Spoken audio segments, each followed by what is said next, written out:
Very good morning, ladies and gentlemen. For the final time, it is the World Para-Alpine Skiing World Cup. This is the very last race of a long and grueling season, but hasn't it been brilliant? We've loved watching these guys and girls throw themselves down the mountains all year long, and they're going to do it 2 more times. Run 1 is on its way very, very shortly. Before we head to that, though, let's remind ourselves of what happened on day number 1 here of the slalom in Morzine.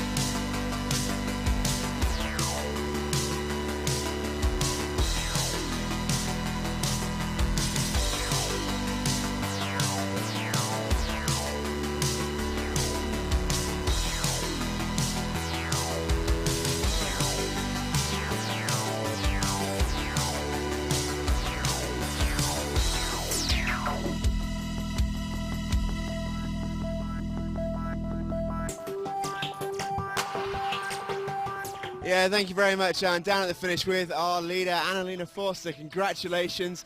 How did that feel going down today? Because it's such a long season, everyone's coming towards the end. Are you finding that little bit of extra energy to get you down and in first? Yeah, the first run wasn't so good. I was a little bit sleepy and not very active, but yeah, the second one was cool. I had a lot of fun, and I hope tomorrow will another.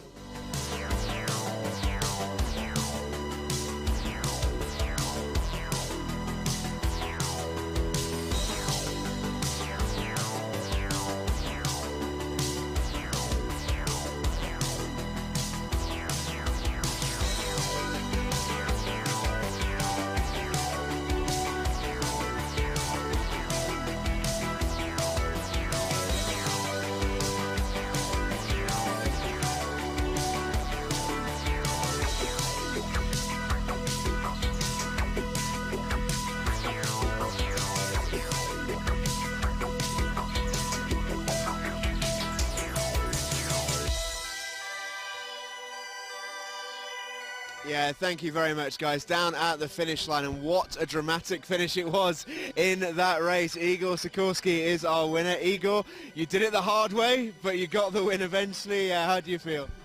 Yeah, that was really hard. I'm happy because this is my first win in this season in World Cup, so I'm really happy. Some brilliant moments yesterday, and one sad one as well. Our best wishes go to Mel Perrine and Guy Bobby Kelly, who crashed out yesterday. Mel stretched it off. We do wish you all the very best, Mel. We know you'll be back stronger than ever before. Now then, it is time to go. Our very final race of the season is upon us. It's run number 1 of the slalom, and for the final time, in the morning at least, it's time to go to our commentator. He is Alan March. Thank you very much to Stephen Jameson. He's right. It's the last day of the season. World Para-Alpine Skiing has come to Morzine to come to an end. But we've still got plenty to fight it out for. The World Cup gives us overall leaders. It gives us individual classification winners. And we haven't quite finalised all of that just yet.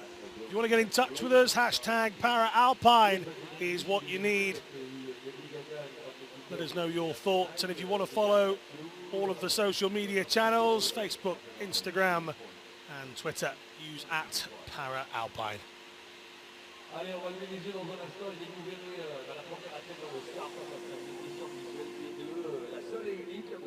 So as people finish off their morning croissants, they step outside to what is just perfect temperatures. It's just above freezing. The course has been maintained and looked after excellently by the local organising committee here in Morzine.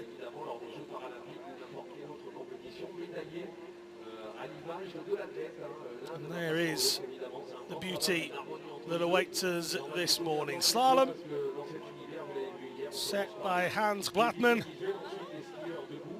55 gates. The athletes will tackle for one final day to try and earn themselves a few more World Cup points. 3 events, as always, for each, men and women. We start, as always, with the women's VI. It's littered with injuries this season. Such is the sport, such are the dangers, thus is the peril of just one athlete being left. Menna Fitzpatrick will be the only athlete to finish the season. Mel Perrine injured yesterday. Elizabeth Aigner, the guide of Veronica Aigner, has appendicitis, I believe. So the Aigners, having won the Slalom World Cup Globe, don't need to put themselves out. So Menna Fitzpatrick and Jen Keogh, whilst it's slightly like a training run, if you speak to these two, they use every run as a training run to learn from and move forward. Lucky enough to have these ladies with us during the team event. Great Britain with only one athlete here in Morzine, so they couldn't enter the team event on their own.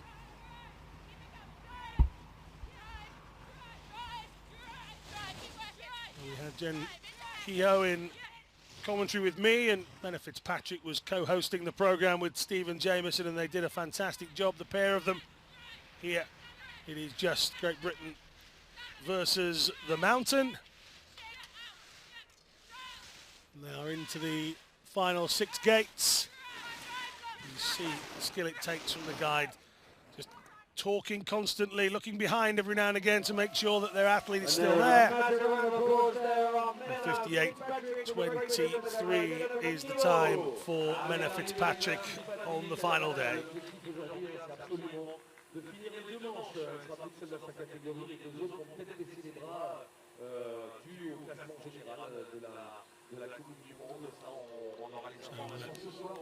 Already one event down, just the one athlete in that. Obviously Menna Fitzpatrick will get maximum points, but she's already the overall World Cup winner for VI athletes.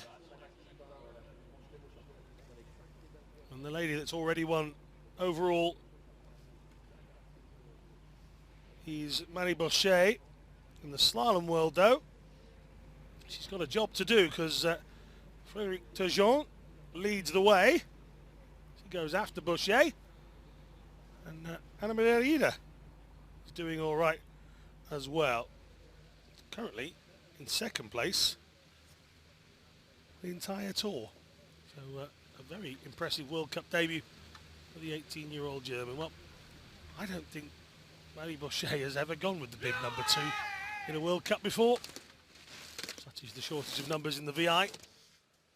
But away goes Bochet, 2 on the vest. Certainly number 1 when it comes to the sport.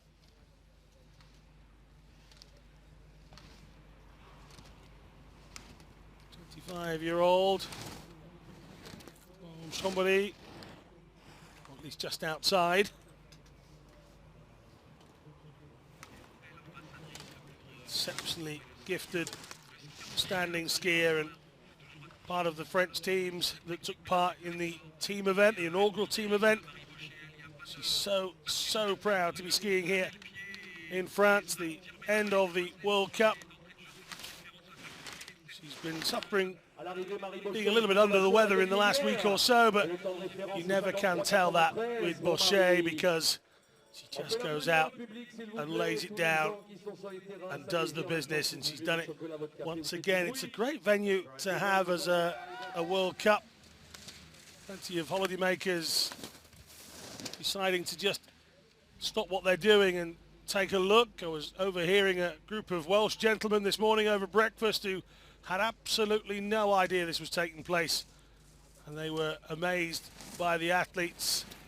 And it was only the warm-up, so if they catch any of this, I'm sure they'll be even more inspired. One of the ones that was catching the eye of those gentlemen was this lady here, a single-leg skier, Frédérique Turgeon, current World Cup leader in the slalom. No DNF and a fairly high finish today, and she'll take that title. She's 2.19 seconds behind,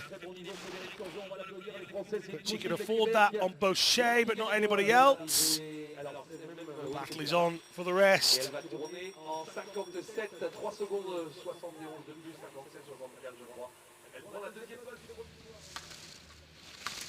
Anna Ramsey, 24-year-old from Calgary.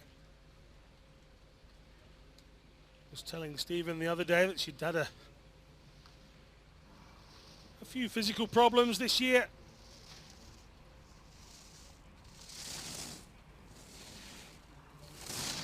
Managed to ski through a lot of it.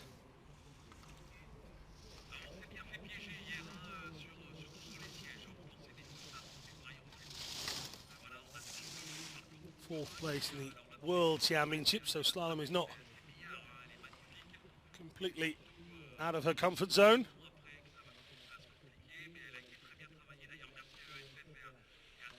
The final few gates of the course. 3:93 is well gone, and she's going to drop in behind Turgeon as well.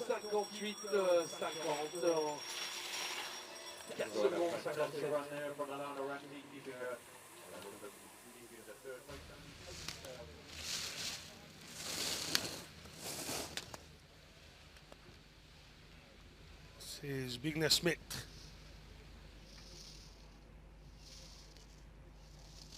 So Bigna chatting away with the majority of the German team of the day.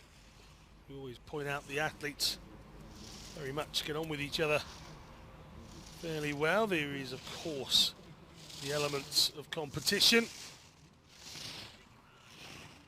Bigna, born without forearms.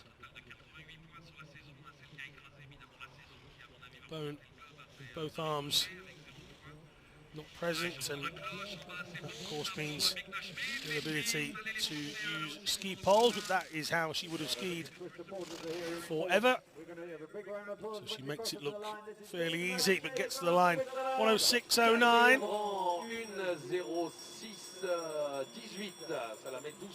Every athlete will tell you you prefer some runs to others. I'm not sure Smith would have overly enjoyed that. Now this lady is currently second in the overall standings and has to try and stay as close to Frédérique Turgeon as she can to avoid Turgeon overtaking her into second. Turgeon looking good for second place in this one, so that would be 80 points. Bigna Smith, he's bottom of the pile at the moment. Rieder needs to be third or fourth and no lower. We've still got Ami Kondo to come as well, just slowing a little through that last section is Anna Maria. 18, the pair of them. Turgeon and Maria Rieder. 5.76 seconds the difference. Kehoe looking on. The morning's work is already done.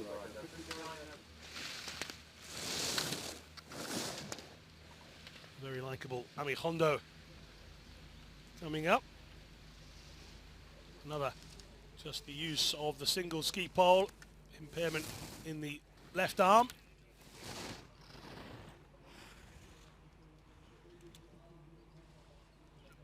Classification meaning that her factored time is still 100%. What that means is that the clock will run exactly as it should.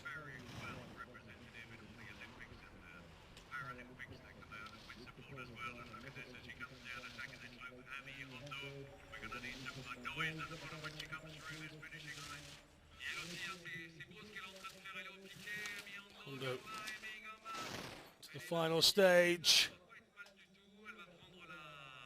and goes into 5th place. 9 seconds back in the end for Alpine. Céline Deloralière, final athlete in this category, and very much like the great Bochet, an athlete with her impairment in her left arm.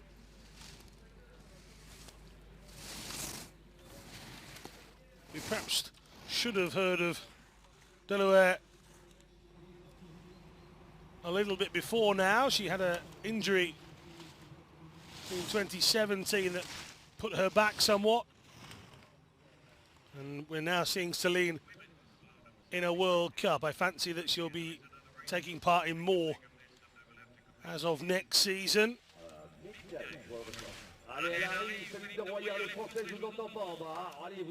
So Céline Deloralière crossing the line, 0.07 seconds back.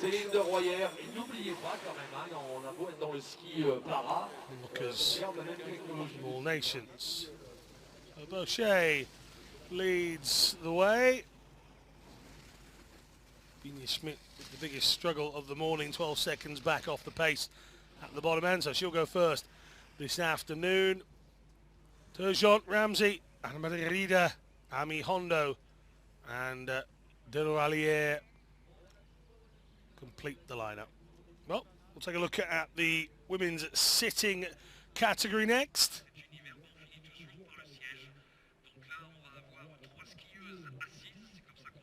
Again, just 3 involved in this one. Muraoka leads the overall classification in this World Cup by 100 points. If she were to crash out today, which she hasn't done all season, and Forster were to win, we'd have to go to the tie-break. However, the women's sitting World Cup globe, that's the award that they're given, will go to Annalena Forster, should she finish the race in any position. So that's that settled. Stevens from the USA.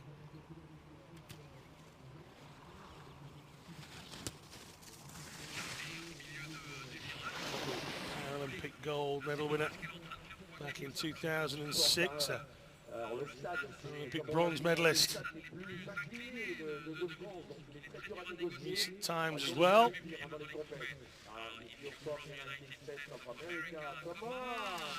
Has competed regularly on the World Cup circuit and will be 3rd in the overall, actually, due to her volume of completed events. Stevens completes this course. Here is the World Cup leader, Annalena Forster, 23 years of age.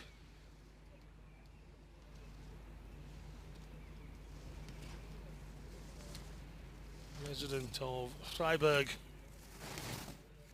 Last check. Took up skiing at the age of 6. Enjoyed her time in Sochi, 2 silver medals and a bronze, only to surpass that with a double gold performance in Pyeongchang last year. This time last year, a lot of the athletes were leaving Korea to go home.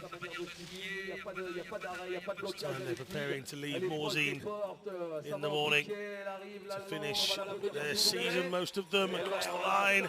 7.25 seconds quicker than Stevens. That's right, just about 8 seconds before Laurie there, we have coming in Annalena Forster with a time of these athletes will still be competing in the Europa Cup as well. The finals for that taking place in Sweden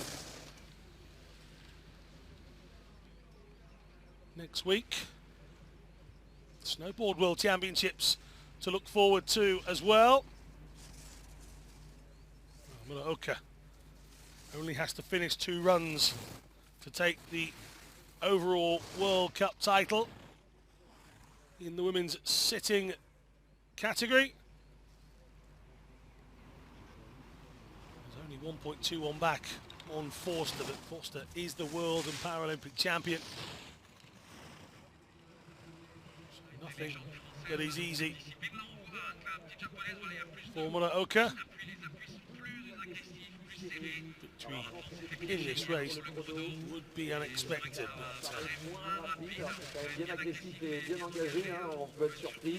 Final section. Again,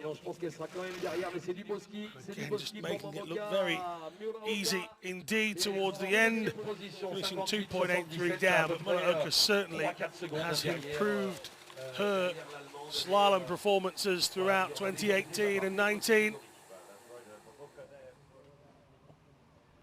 Final standings for the women's sitting then, and Annalena Forster takes it from Momoka Muraoka. Lori Stevens from the United States of America in third position. 55.94, 58.77 and 103.19 are the times.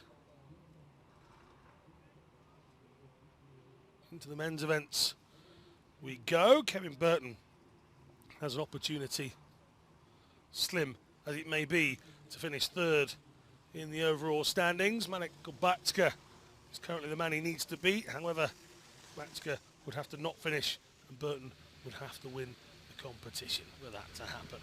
Miroslav Hraus, Thomas Savard and Hyacinth Delaplace are also part of men's VI competition today. Delaplace coming up at the end of the category, currently in second place in the slalom World Cup standings. He's also second place in the overall. What a good debut season this will be for Hyacinth Delaplace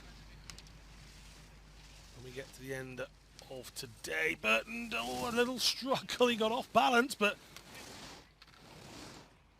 some good core strength to get himself back in position and continue to follow the instructions of his guide Kurt Grimmelman. Andrew Kirker was talking about the intensity of Kurt's time in the gym, working hard to improve himself all the time, and that's just what the two of them need. Steady improvements have been seen and noticed throughout the season for Kevin Burton. It isn't easy when the guide changes on you.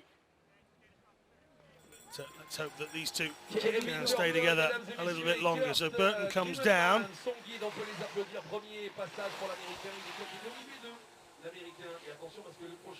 Trying to bring you that time, Kevin Burton, in just a moment. Now this is Marek Kubatska, the only completely blind skier. Goggles blacked out to ensure fair play. Again, for those watching, whether they're here at the course or you guys at home on your phones or laptops or tablets, then yes, this is a skier with no vision, being guided down by just instructions in the Bluetooth headset in his ear and the sound from the backpack speaker that Maria Zatovikova has. And this is the culmination of around about a decade's worth of being a team. 2019, the standout year for the pair. World champion in giant slalom. This is Andrew Kirker in commentary, called him yesterday everyone's favourite athlete, because it is against the odds that a skier with no vision can come hurtling down a mountain. Simply instruction to go on. And Kubatska hits the line in around about 57 seconds, but there is a slight timing issue here. We'll try and bring you the official result. Big round of applause, please, ladies and gents. And now we're moving on, carrying on the race at the top. Miroslav Haras from Slovenia with the guide. Slight pause Budik at the moment, so I think that timing scenario will be looked into and hopefully we can return, but in fact Miroslav Haras has gone. So see if those gremlins have disappeared. It is the last day of a long season. You can't fault even the computer systems feeling a little bit weary. Haras, the overall World Cup winner. That was already done and dusted. He is the leader of this event as well, and he really has been much more prolific this season. We were again yesterday talking about consistency, finding the finish line as often as you can without losing too much of the speed in the giant slalom.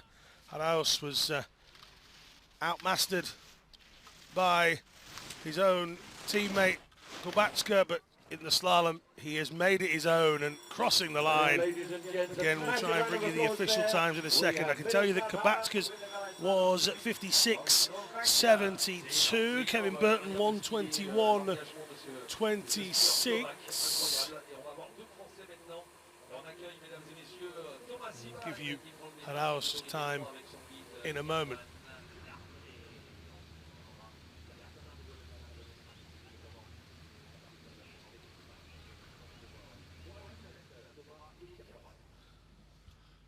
We'll review the times in a few moments. The board outside my window has Kubatska's time at something completely different, so hopefully this timing glitch will be rectified as quickly as possible and we can get back underway.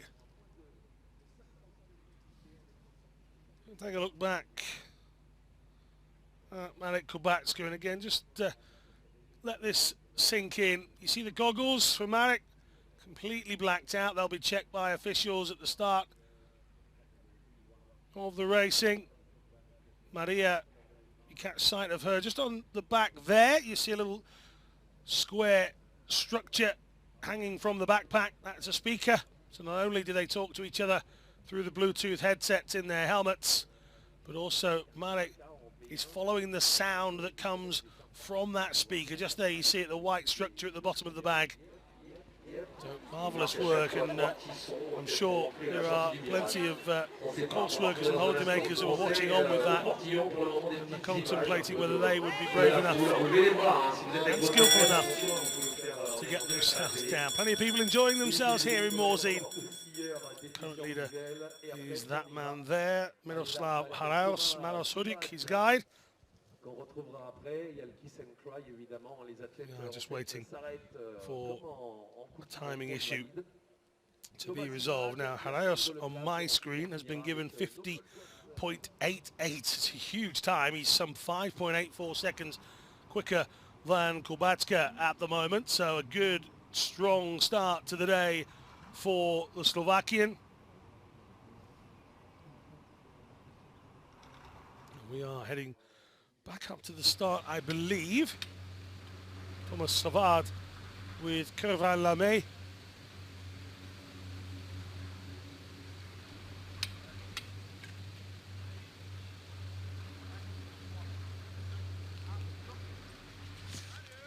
Away goes the Frenchman. On numerous occasions this season, he's threatened to take his first victory of the World Cup.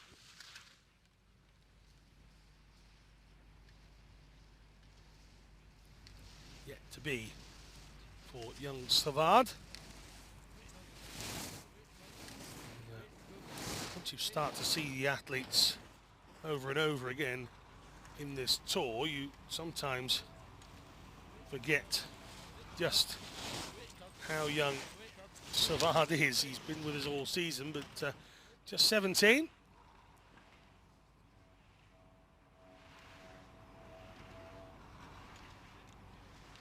There's an abnormal splitting of the retina.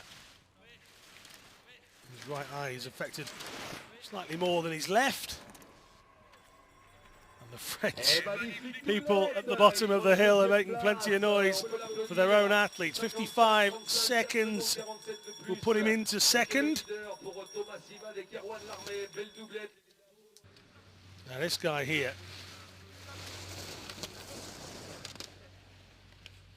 has had a very impressive season, it has to be said.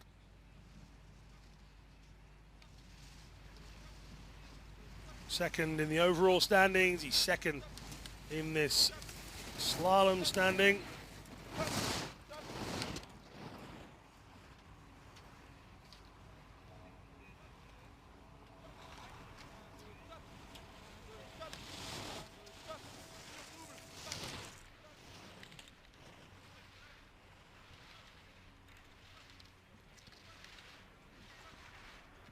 Last coming to us on the athletics world, 200 and 400 metre competitor in that. Just got the skis wide apart a few moments ago, and there's always the danger of straddling a gate. He goes into fourth, he's just behind Savard with 55.75. Savard was 55.35. Nobody is near Miroslav Haraus, who has had a phenomenal start to the morning.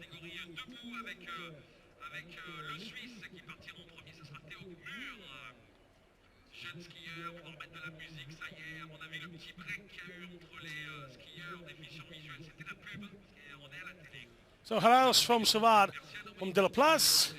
Let's go Burton in behind those.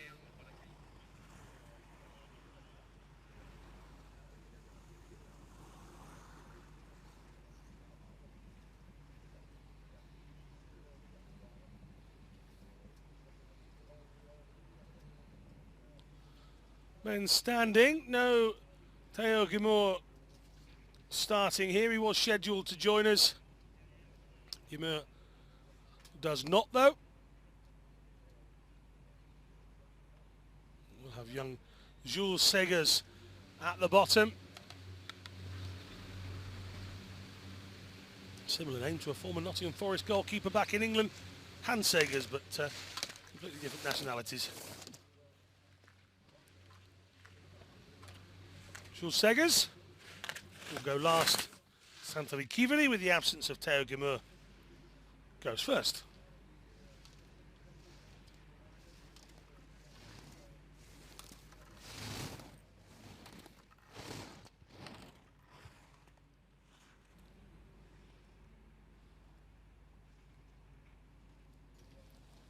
Kiveri has had a very good end to the season. He disappointed with himself the last couple of days of slalom here in La Molina, but he returned to the giant slalom with a bang. Having had some injury problems, maybe, just maybe, 2019-2020 is the year for Santeri Kiveri.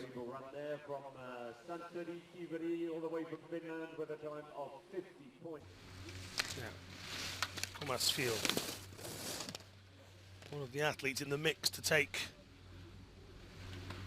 the overall title in the men's standing. He's currently in fourth position on 210, but he would need a lot of help from there. The current leader is Martin Wirtz on 295, Thomas Walsh on 280, Thomas Field on 260, sorry, so he's in third position. It's Kiveri on 210. Barchet down on 200, so Barchet would need a lot of DNFs to win it, but you just never know. On the final day of competition, there are some tired bodies. Tired minds as well.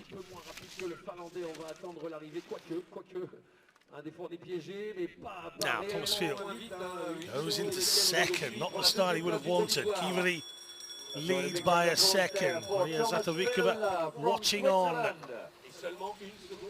Aaron Lindstrom should be much higher in the standings all over the place. He's such a good skier. The problem that stops you from being good to great is that level of consistency, and Lindström himself will tell you that he does have a tendency for the extraordinary, and there it is.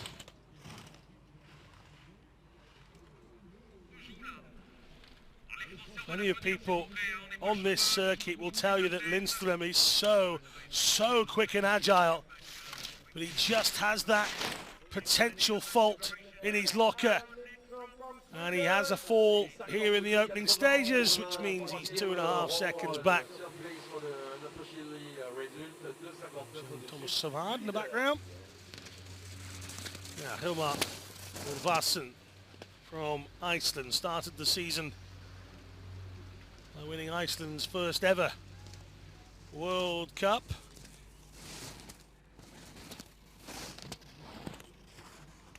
That happened in Zagreb. He's only 0.37 down.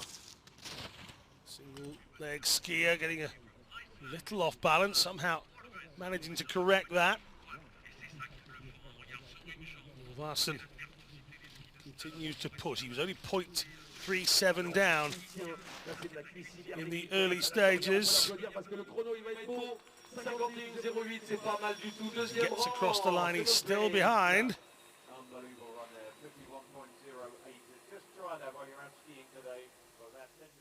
Arthur Barchet, overall men's standing World Cup winner, already crowned. No doubt about that.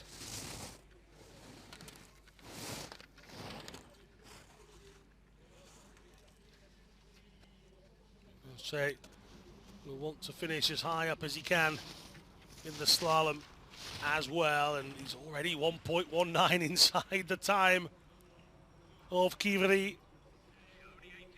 It's so hard to look past the phenomenal skills of the French standing athletes, Barchet and Bochet. Barchet coming to the line. It's a great time, 174 ahead of a run from Kivri that wasn't bad at all, and he just nods his head in appreciation. That kid is in the form of his life. How does it get better? He's just 18 as well. Robin Kusch, still very young, only 20.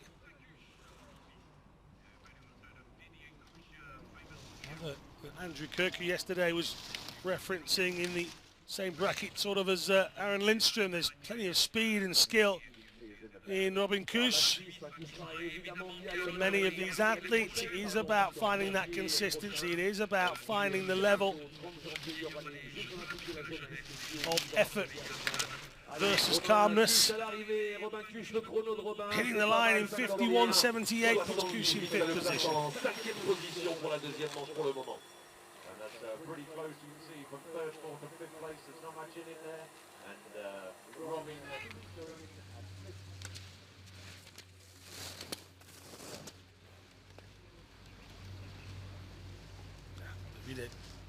Bendotti. You see improvements in Bendotti all the time. And then he has strange glitches to his runs. He's fallen at the very first gate.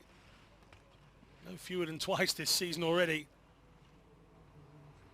which is most devastating for an athlete, having prepared yourself for the run, just getting a little off the line he would have wanted, but rescuing that quite nicely and neatly at the end, and Bendotti completes this run. The clock will sort itself out eventually, but Bendotti gets across. those who may not realise it, the electronic We'll just eye wait not for the working there official time for Bendotti as he got across the line there. It didn't come up, so we'll wait for him to get that. Here is Thomas Walsh.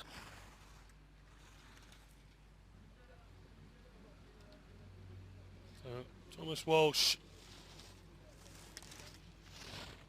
on 280 points.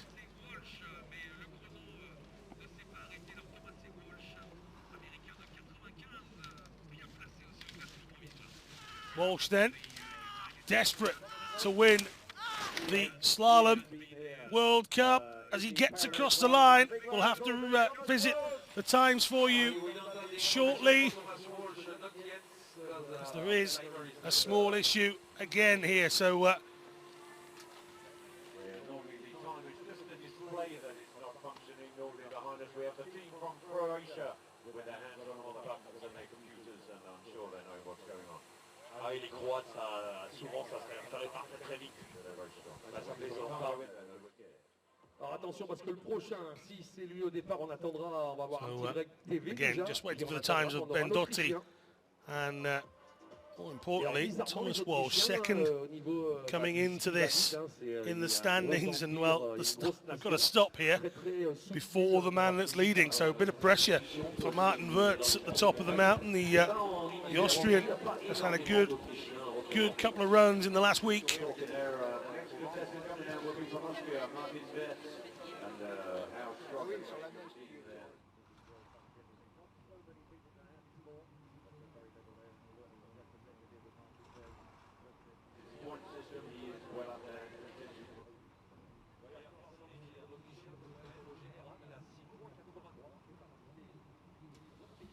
Well, Arthur Barchet leads 27.04.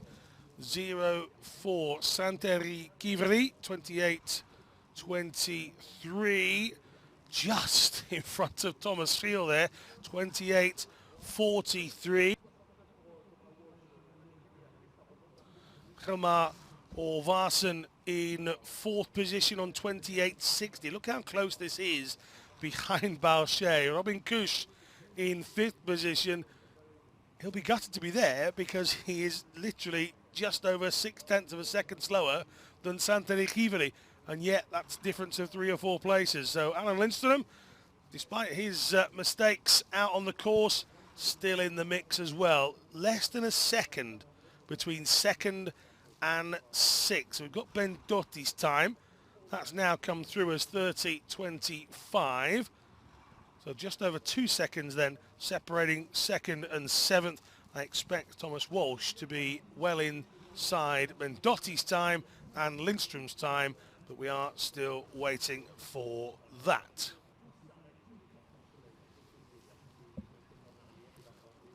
So we'll take a look back at some of the action that we've already seen this morning.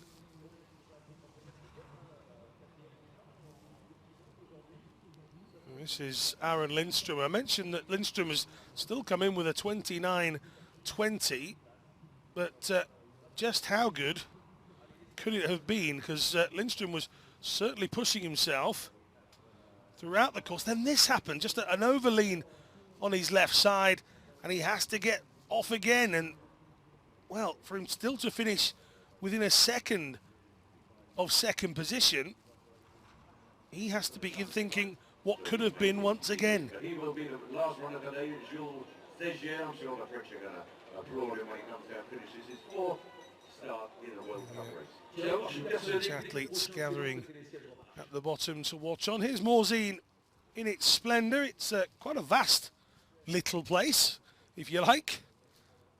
Oxymoron, if ever there was one.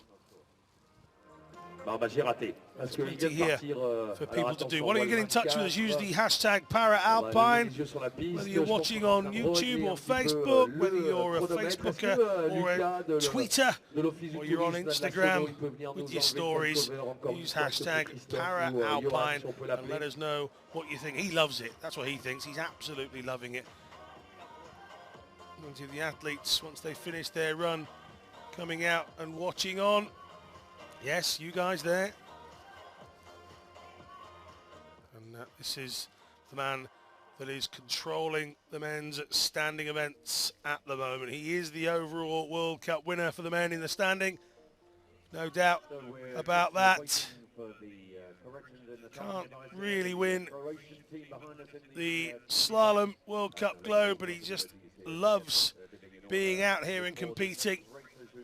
And he's picking up points. What looked like for fun at the moment. He really is. So, again, just a brief delay here for an issue with timing. I can tell you that Thomas Walsh has gone 53.32. So not the time that Walsh would have wanted at all.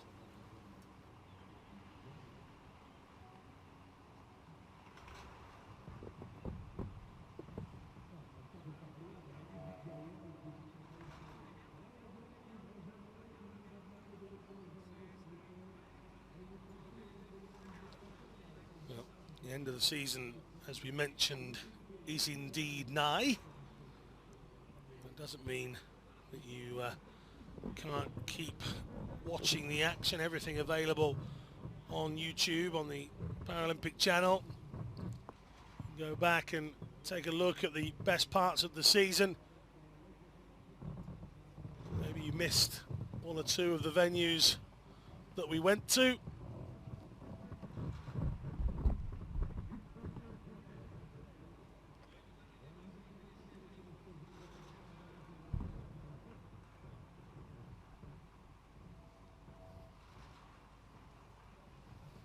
I understand that Stephen Jameson is going to join us in a few moments. We'll be interested to see what he has to tell us down at the bottom. So just to confirm, Boucher is leading at the moment from Kiveri, Ovarsson, Giel, Kusch, Lindström and Walsh. It's good news for Martin Wirtz at the moment that Giel and Walsh are 4th and 7th respectively. If he can get himself in between those two, he will do enough. Now let's go down and hear from Stephen Jameson. He's at the bottom of the slope.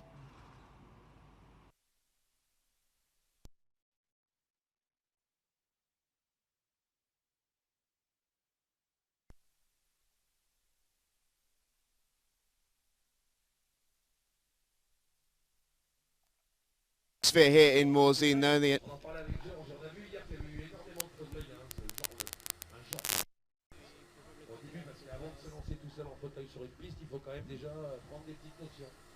Et non, on n'est pas du genre à faire du violon. Yeah, people come on holiday that might have relations with other people, member of their family that don't come with them skiing, probably appreciate that they can't. But have a look around here today. Anyone with any handicap you've got, you can get out some way of sliding around in the snow, either with a taxi ski, or you can take out a sit ski with someone helping you behind, or available with the ESS and the snow school of Morzine. Sorry, there was some on course.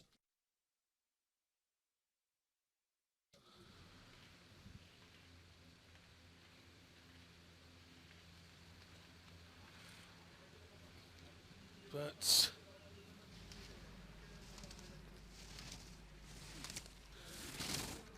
it's impairment, meaning that factor time is 100%.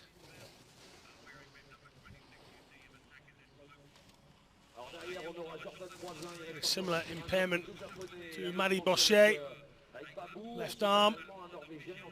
27.04 through that sector for Boucher.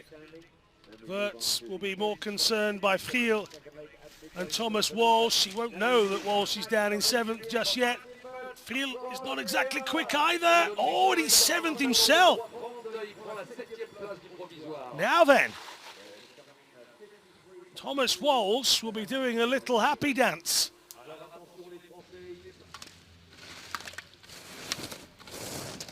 Jourdain Brossan, both Wirtz and Walsh will need a huge improvement here. And I'm going to have to go away and do the maths during the break, because Thomas Giel, he's in all of a sudden a very, very strong position. Interesting stuff in the slalom. So the World Cup leader drops into 7th position, just above the man that's 2nd, and he's 3 places behind the man that's 3rd. Brossan heading down. Again, all the French athletes have been giving some great support this week. And Brossan is exactly 6 seconds behind his compatriot, Jourdain Brossan.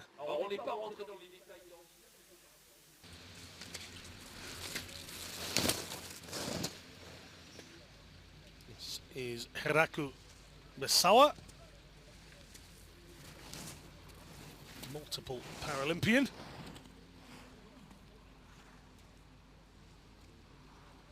31 years old. He's been competing since around about 2003. A World Cup event taking place in Japan was his debut. He competed a little bit more after that and edged his way towards the 2006 Winter Games, where he was 6th in the slalom. He's matched that just once after that. Super combined 6th place finish in 2010. Hasn't got near the podium since then. His best was a bronze medal in the 2009 World Championships, also in slalom. So Misawa goes into 10th position ahead of Brossan. Not too far behind Bendotti. Koei Takahashi.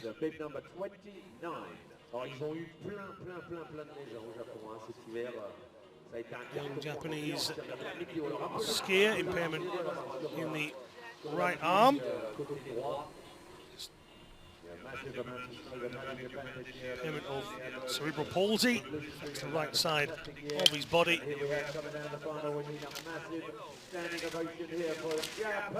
Takahashi, 53.78.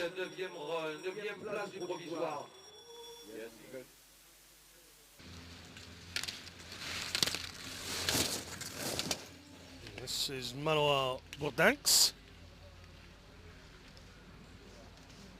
Bourdinx, amputee on the right side. See the prosthetic showing, doesn't wear the cover over it.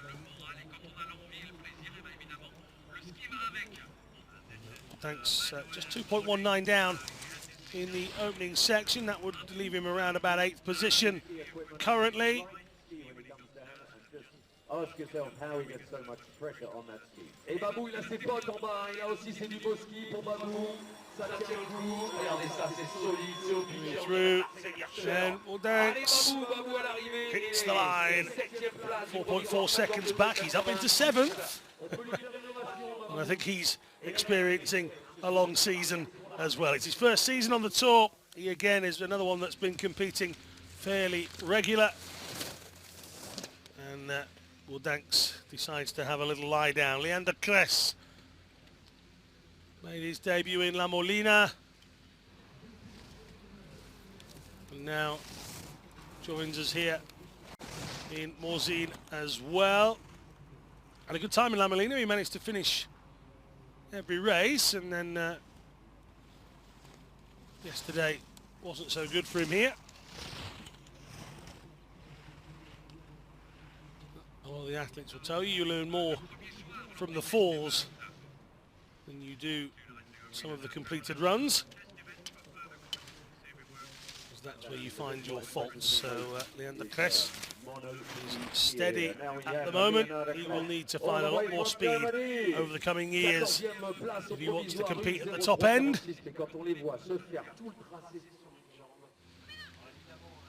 Now Marcus Nilsson Grasto.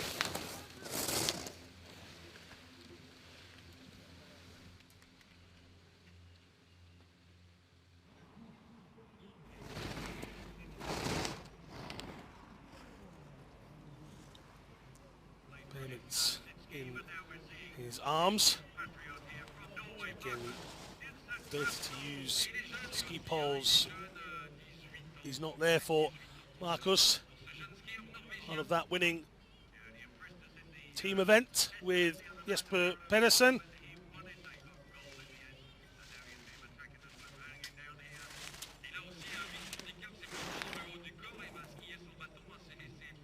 And he gets to the line in 58.72, just over 10 seconds back from Arthur Barchet. And this is the final athlete to go in the men's standing category. The men's sitting still to come, of course. That should be pretty exciting too. Jules Segas. Made his debut yesterday. Been the forerunner with Celine Deloualière for the team event. Segers is not forerunning anymore. He's competing. Oh, he's questioning whether he's missed that gate or not. He was going too quick to turn around and try again, so he's just going to have to worry about that later on. But Segers, well, he got through yesterday all right. Today is one of those you learn from, and he'll hit the line in 55.97. I like the look of this kid. He's 16. And he's not afraid to show his frustrations. Who needs these poles? Get rid of them. Well, Segers is experiencing a few things on the World Cup circuit that even the best have been through. I tell you what, he's still only 14th, 55.97. He's still got a chance to go higher. He finished ahead of Morzine yesterday. Nobody finished ahead of Boucher. Nobody's ahead of Boucher again this morning. Will he continue to dominate? The battle for the World Cup title in slalom goes on. We'll come back to the men's standing event a little bit later on. Now, Weifler will get us started in the men's sitting. Andrew Kirker, who was sat next to me yesterday, is going to start today.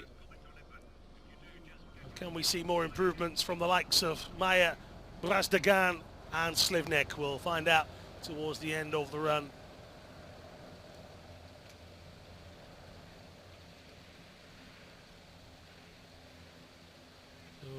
Mika Weifler, Swiss sit-skier.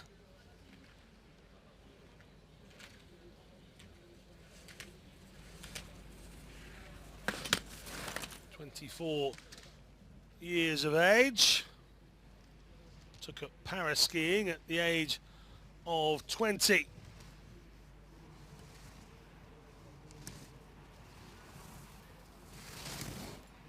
As paraplegia after a fall around about 6 meters or so, and he was working on a ceiling when he was learning to become a joiner. It happened back in 2014.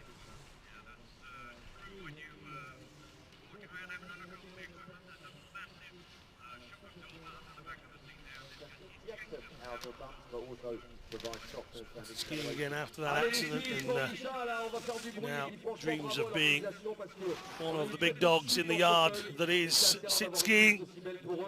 He hits the line in 54.69, so that's the start. How will it finish? Niels de Langen has had an indifferent season. He's come away with a couple of medals. One was a World Championship silver, which he was delighted with. We've seen him also win his first ever World Cup medal. He did that in La Molina last week. Looking forward to seeing Jeffrey Stoop back on the circuit as well. The young Dutch standing skier, World Championship medalist in Treviso, injured and missing from this year's World Cup circuit. It's an integral part of the Dutch team, along with these sit skiers. You have three of Stoet and Barbara van Bergen make up a very good team as well. And coming towards the line then, Niels de Langen is the new leader, 0.94 in front of Micha Weifler. Yesterday's winner, Igor Sikorsky, coming up. He profited from the downfall of others. Nothing wrong with that in sport. Sikorsky winning his very first World Cup of the season on the penultimate day. Can he go out with a bang and do a double? He did look good yesterday. Yes, he did win because of a DNF in the end, but that's part of the game. Getting down with two good runs always outdoes a DNF. Sikorsky looking steady. He was only 7/100ths away from De Langen. It's about how he manoeuvres his monoski through the final section and even controlling getting airborne a couple of moments ago. This is good from Sikorsky. It's real good. 52.78, 0.97 the difference. You look up and you think one's going slower than the other, and it's a misconception really, because he goes in. Oh, and a strange start here for Jesper Pedersen. Didn't see him come out the starting gate, but he certainly saw him flying as we joined him.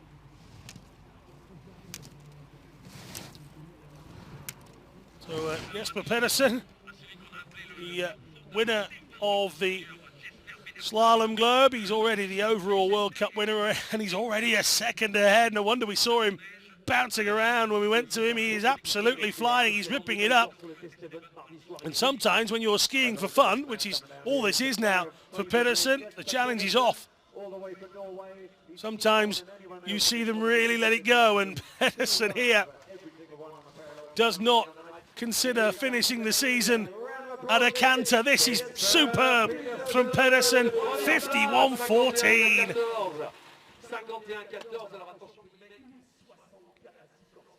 No messing. Well, Pedersen and Kampstra are considered the future of the men's sitting competition. This man is the history, he's the legacy, he's a legend. Taiki Mori sandwiched in between the two of them on the start list this morning. You speak to either Pedersen and Kampstra and they'll talk to you about this man leading the way in sit skiing.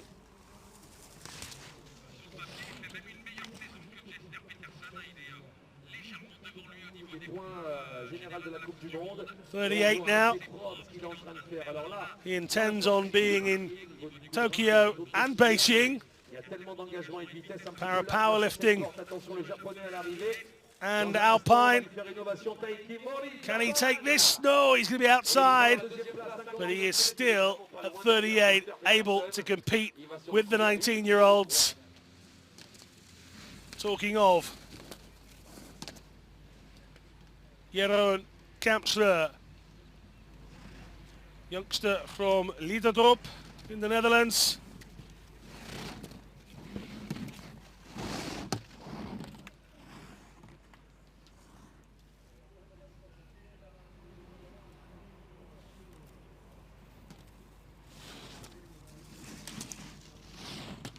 .17 outside all the time by Pedersen at the first intermediate. Kampstra doesn't know the meaning of take it easy. 51.14, no. He does go second, but just look how close this is on the final day. A little disappointment in the face of Kampstra, but he's not someone that holds on to that very long. Yeah, Marcus Vatterhofer up next. Andrew Kirker was scheduled to go. He has not.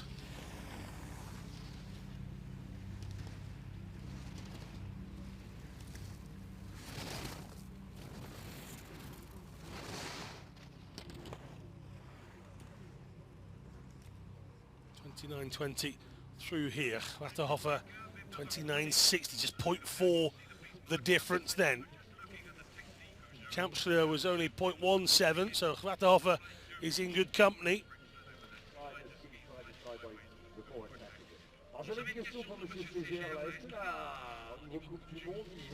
Six more still left to come after this. How much can Vatterhofer make up in these final stages as he hits the line? 52.57. He goes into fourth. He's behind Taiki Mori.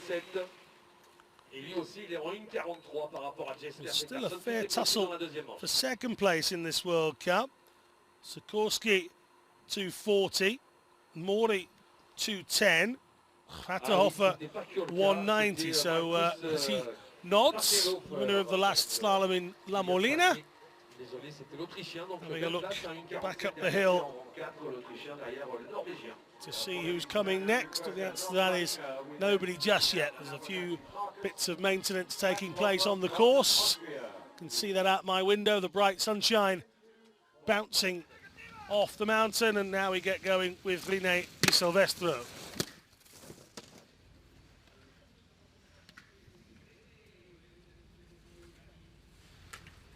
Another man that has shown some very, very big improvements at times.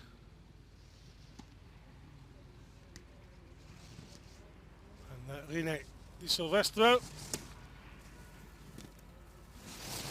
starts the descent towards the finish line.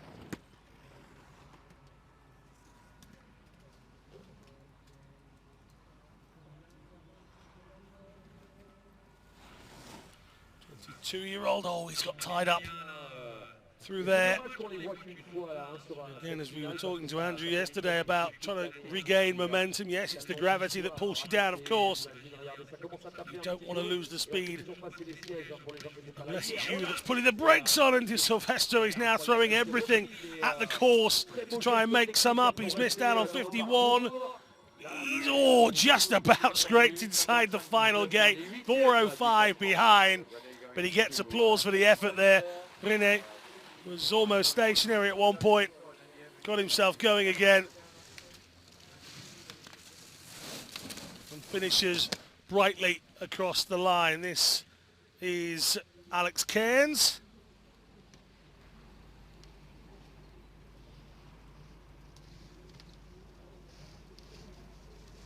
'26-year-old.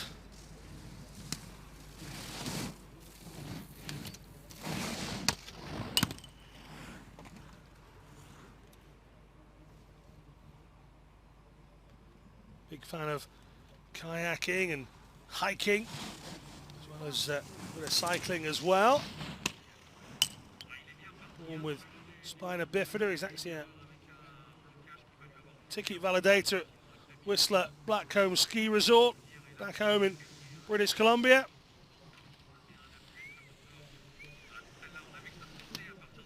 Already made his debut in 2015, so well, the guys will tell you there's still plenty he can learn, and he hits the line 6.10 seconds down. Into ninth place goes Cairns.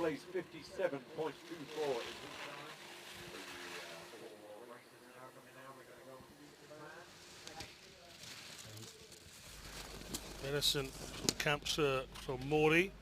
This with Pedersen hoping to go out with a bang. The overall and slalom winner of the World Cups wants to finish strongly. This is Kirkano, 22-year-old, part of the Japan team. Another with vast experience along with Taiki Mori, Olympic champion back in 2010, did the double in Sochi as well.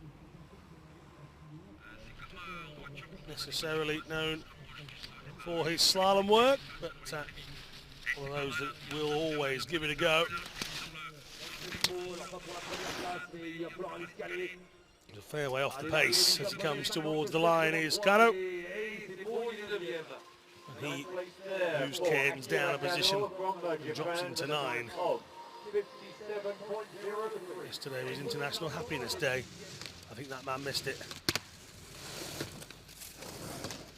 This is Floris Meijer from the Netherlands. Another that seems to have been concentrating on his accuracy and his deliberateness out on the course.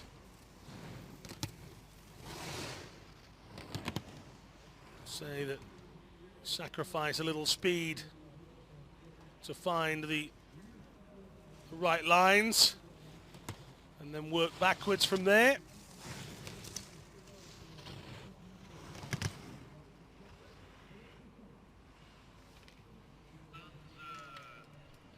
Who's the elder of the three Netherlands trio. Paraplegia after a freestyle skiing accident back in 2012. And Floris will hit the line, consistently finishing now 8.39 seconds back into 11th place. Someone find that girl a tissue.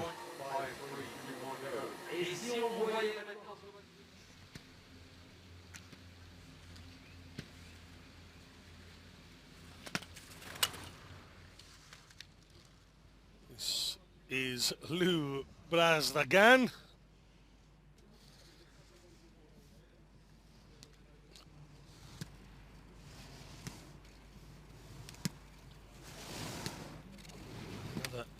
Talking with Andrew yesterday in commentary, Andrew Kirker, discussing that Lou Brazdagan has an interesting story, as a lot of the para-athletes do. Oh, and Brazdagan just sliding across and finding it a little bit more difficult in the final stages of this World Cup.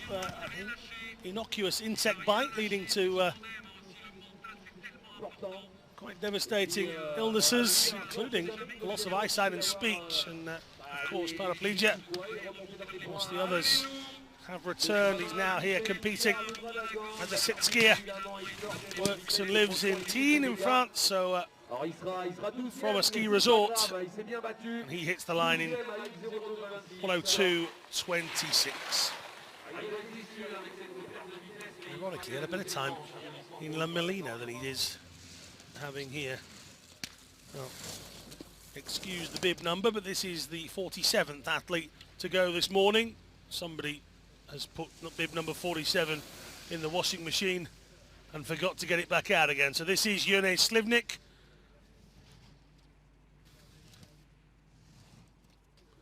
Slivnik has another that's seemingly making good improvements throughout the course of the last 18 to 24 months. Competed at the last two World Championships, even was out in Pyeongchang as well. And the opening 18 months or so of his career, he spent a lot of time being rock bottom of the table, but I'm noticing just recently he's starting to pick up from that position. We've lost his timing at the moment, so we'll have to try and confirm Jone Slivnik towards the end, but Jone will hit the line here and completes another run, so he's getting a little bit quicker. He's got the consistency of finishing, and he's always blowing a kiss to the camera at the end as well. And talking of the end, that is the end of the men's sitting category. Let's take a look at the final standings. I'll try and fill you in on Slivnik's time if it comes through. Pedersen is the man to beat though, but it's fairly tight at the top. Mori and Kampster showing as joint.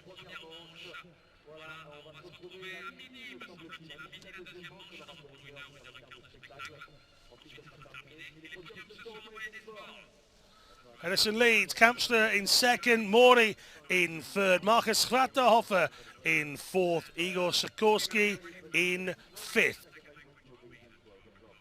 So join us again this afternoon.